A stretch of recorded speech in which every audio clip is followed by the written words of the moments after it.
Ashama kam jirtu arramoo fiilmii roomaantikii Ameerikaa 2021 Some Like It Rare kan jedhu walii wajjin ilaalla. Fiilmichi kan jalqabu namichi qalii qalu Vincent kan jedhamu osoo maamila isaaf foon qopheessuuti. Haati manaan isaa Soofiin ammoo hanga qopheessuutti maamila keessummeessiti. Vincentis erga foonicha tumee qopheessee booda Samsuun of Soofiitti kenna. Isheenis feestaalii keessa kaa'uun tursuu isaaniif dhiifama gaafachaa maamila filaatti. Erga maamilli deemeen booda Soofiin Vincentiin foon qopheessuu qaqqabsiisuu foon qopheessuuf qaqqabachuu isaatti himte. Qoccoluu eegalte. Gidduu kanaan gareen haguuggii godhatan tokko dhufanii dukkaana isaaniitti namman. Sana booda fuullee isaanii caccabsuun mana isaaniitti dhiiga facaasan. Vincentis dukkaa kun sana isaan keessaa tokko dha'ee kuffise. Haguuggii isaa irraa baase. Garuu gareen gurbichaa dhufuun Vincentin irraa baasan. Yeroo biraa osoo laaqana hiriyaa ishee Steefin waliin qopheessaa jiranii Soofiin boossee akka baankiin liqii isaan dhowwatee fi jireenyi isaanii akka gadi bu'aa ta'etti himte. Steefenis Soofii gammachiisuuf jettee akka isaan mana qalii qabanii fi akka isaan galii guddaa argachuu danda'an taphachiiste. Yeroo booda abbaan manaa Steefen ka'ee Vincentiif kennaa fide. Vincent yommuu saaqee ilaaluuf shugguxii keessa jira ture. Namtichi isaaf eeggannoo itti fayyadamu itti hime. Ta'us Vincent yema meeshaa waraanaa fayyadamuu hin qabu ture. Osoo laaqana deebi'aa jiranii karaa irratti namicha duraan haguuggii irraa baase sana arge. Vincentis adamuu barbaade. Innis konkolaataadhaan rukutee ajjeese. Innis na'ee akka namicha miidhuu qofaaf barbaade dubbate. Vincent yommuu suma poolisitti bilbiluuf jedhe. Soofiin garuu dhorkuun akka inni iyyama malee shugguxii baachaa jiru itti himte. Kun ammoo rakkoo nurratti fidaa jetteen. Vincent maal akka gochuu qaban Soofii gaafate. Isheenis iddoo dhoksaatti gatu akka qaban itti himte. Vincent namicha fuudhee mana qalii isaatti erga geessee booda kukkutuu eegale. Osoo inni kukkutaa jiru gorri namichaa lafa bu'e. Sareen Vincentis ni nyaate. Vincentis gurra isaa fi kutee kenneef. Sana booda gara kutaa ciisichaa deeme. Soofiinis soofaa irraa akka inni rafu itti himte. Ganama Soofiin Vincentin akka inni hojii eegaluuf hirriba irraa dammaqsite. Akkuma mana qalii isaa ga'een namicha galgala kukkute sana arguu hin dandeenye. Soofiidhaanis agartittaa jedhee gaafateen. Isheenis iddoo foon itti kukkutan akka keesse itti himte. Maamilli isaaniis dhuftee foon isheen ganamaa bitatte akka itti tolee fi muraa 10 akka barbaaddu itti himte. Vincent kan biraa akka isheen fudhattu gaafate. Isa dhiyeenya bitatte turte sana akka barbaaddu itti himte. Soofiinis kan isheen barbaadde kenneef jetteen. Maamilittinis foon isaan gurguran akka mi'aawuu fi inni har'aa immoo akka caalutti himuun iddoo foon fuutan jijjiirtanii jettee gaafatte. Vincentis eeyyee jedhee deebiseef. Soofiinis akka inni irraa muruuf gaafatte. Innis muree kenneef. Isheenis dhandhamtee akka inni iddoo mi'aawutti himte. Maamilittinis eessa akka isaan fidan gaafatte. Vincentis magaalaa biraarraa akka fideetti. Akkuma maamilittiin deemteen foonicha foon namaa akka ta'ee fi iddoo itti gatu dhabee akkas akka godhe itti himuuf ka'e. Fuudhee gatuuf ka'e. Soofiin garuu isa dhaabdee foonicha akka hedduu mi'aawuu fi akka gurguru qaban itti himte. Vincent garuu ni mora. Gidduutti maamilli biraan dhufee gosa foonii maamilli isheen duraa bitatte gaafate. Isaanis gurguruu eegalan qarshii guddaa irraa argatan. Vincentis foonicha dhandhamuuf galgala fuudhee gale. Innis bilcheesse dhandhame. Sana booda akka inni hedduu mi'aawu adda baase. Soofiinis galii guddaa argachuuf akka nama adamsuun foon baay'ee walitti qabu qaban itti himte. Kunis liqii baankii irraa akka isaan hambisu hubachiiste. Guyyaan itti aanu mucaan isaanii hiriyaa dhiiraa ishee fiddee dhufte. Isaanis irbaata qopheessaniif. Inni garuu foon hin nyaadhu jechuun nyaachuu dide. Intalli isaanis ni didde. Sana booda dhugaatiif keekii kennaniif. Innis keekii hanqaaquu waan qabuuf ani immoo bu'aa loonii kamillee hin nyaadhu jedhee dide. Isaanis nyaati isaan qopheessan baduu isaatti aaran. Yeroo booda Vincent billaa fudhatu nama adamsuu akka qabu Soofiitti hime.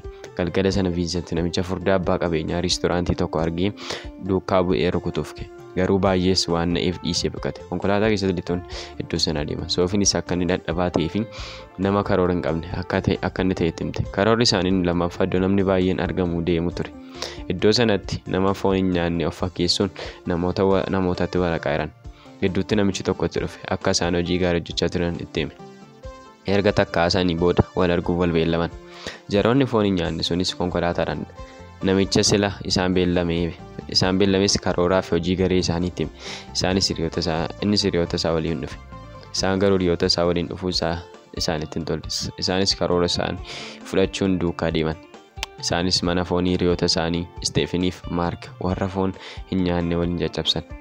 Sana booda gara riistooraantii deeman. Osoma waa'ee raqa barbaadu mari'atanii wal lolan. Vincentis hedduu aarii achitti ishee dhiisee deeme. Osoo isheen qofaa ishee teessoo keessummeessaan tokkotti haasa'uun hanga manaatti ishee geggeesse.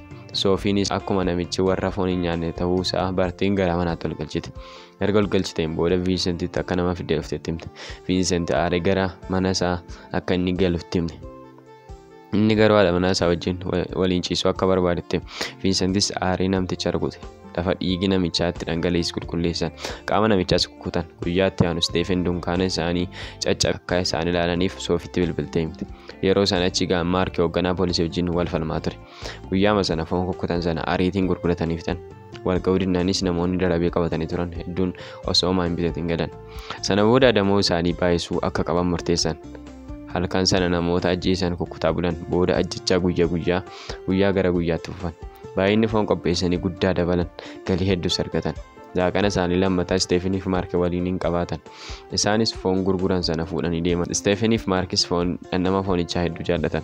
Maarkis osooma nyaataa jiru wanta ta'ee wayii ilkaan isaatti bu'e. Innis wanticha meeshaa fayyaa akka ta'e tilmaame. Isaanis falmii eegalan. Falmiin isaanis Viinsentiif Maark gidduutti gara lolaatti geeddarame. Baay'ee wal miidhan.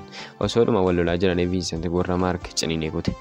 Ergaa lanfatee nyaatee booda akka inni hin mi'oomne itti himuun deeme. Jarris adamoo isaanii haalaan itti fufan.